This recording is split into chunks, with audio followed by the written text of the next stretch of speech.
Tere, minu nimi on Liisbet ja te vaatate QTV erisaadet Meie inimesed. Stuudiosse on saabunud 12. G-klassi õpilane Anette Nool, kes oli 2021. aastal ja 2022. aastal QTV peatoimetaja. Lisaks on tegu ka väga andeka fotograafiga. Räägi, kuidas sa gümnaasiumi jooksul muutusid ja milliseid uusi isikuomadusi endas avastasid? Ma arvan, et gümnaasium on mind üldse terve elu jooksul kõige rohkem muutnud ja ma tahaks jagada selle 3 aasta nagu 2, et 10. ja 11. alguses ma olin selline suht laisk ja ma ei viitsinud midagi teha ja ma tahtsin koolist võimalikult ruttu ära saada.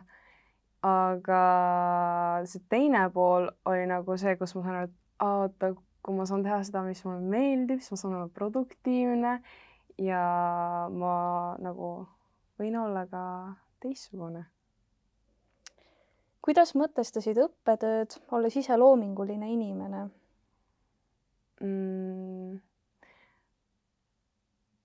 See on päris hea küsimus, sest et ma kunagi ei ole olnud selline, et kool on esikohal ja kõige tähtsam. Et ma lihtsalt kuidagi nagu üritasin kõigega hakkama saada, et ma päris välja ei kukuks. Aga näiteks füüsika, keemia ja matemaatika, need kõige raskemad loomingulistele inimestele, need ained ma lihtsalt tuupisin kogu aeg või siis üritasin loominguliselt läheneda. Näiteks keemias ma kujutasin ette enda peas, kui ma nagu selle aine kokku segan, siis sealt peaks midagi sellist tulema, et vaimusilmas ma nagu näen neid asju ja siis üritan ka teooriat nagu kuidagi hakkama saada. Ja see on suht, ega ma ise ka ei tea, kuidas ma nagu, mida ma tegin. Ühesõnaga, mis sa arvad, mis sind siis nendest 3 aastast läbi aitas? Mina ise. Või alguses oligi lihtsalt, ma ei arvanud, et ma lõpetan, aga siis oli see, et eesmärgid ja tahe kuhugi jõuda, kui ma juba saan aru, et okei, siit võib tulla mu tulevik, sellest sõltub nii palju, siis ma pean nagu hakkama saama endast nagu käsile võtma. Ja ongi see mõtestamine ja kuidagi, et sa lepid olukorraga, et endaga hästi palju tööd teha. See on nagu oluline. Me paneme su kohe proovile. Mäng on lihtne. Me näitame sulle emootikone ja sa pead ära arvama, mis õpetajaga on tegu. Esimene õpetaja tuleb siit.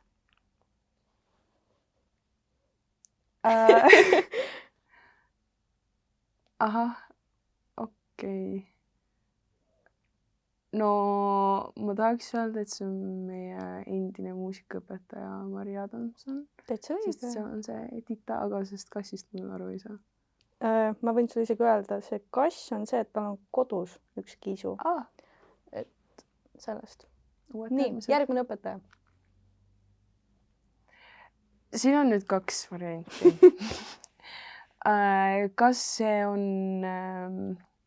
meie kallis direktor, kel on alati kommi ja kui sa mööda lähed tema kabinetist, ta on nagu tule võtta kommi ka. Või siis see on mu klassijuhataja, kellel on ka alati sahtlis kommi. Pean sulle kahjuks tunnistama, et mitte kumbki. Tegelikult? Ei. Kes see on?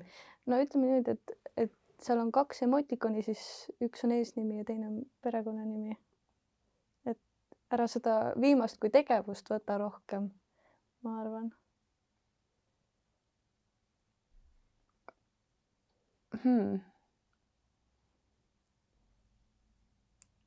Super. Tiina sõber, just nimelt. Sõbrad kallist. Nii, järgmine.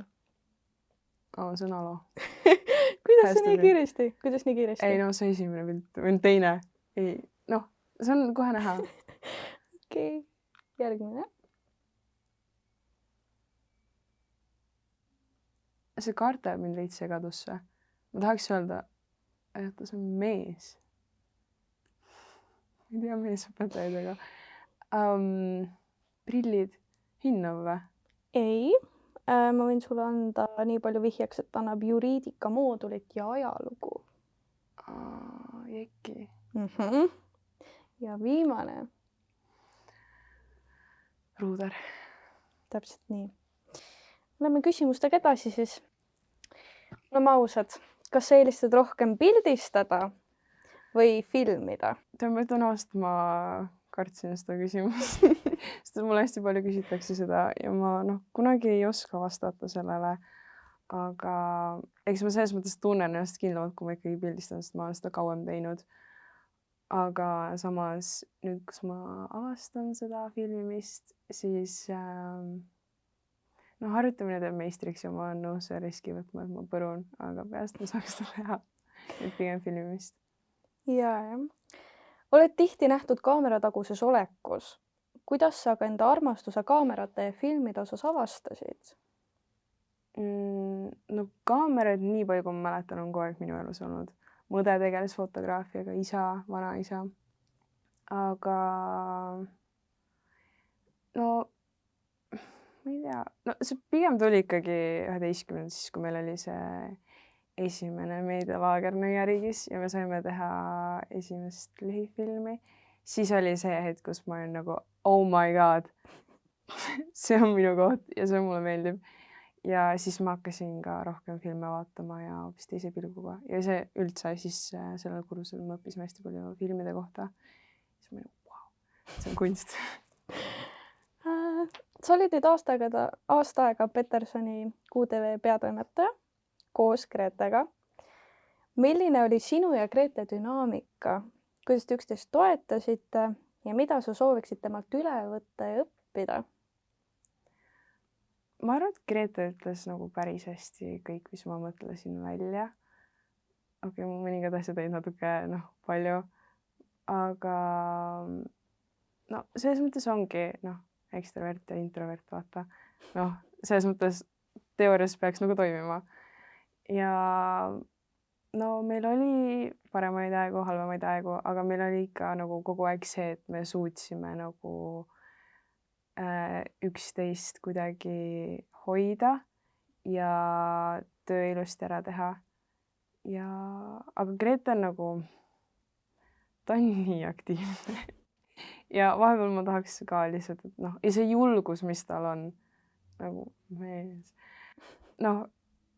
Suhtlemisoskus ka. Need ma tahaks kindlalt endale võtta kõik. Et võib-olla siis suudaks ka midagi paremini teha.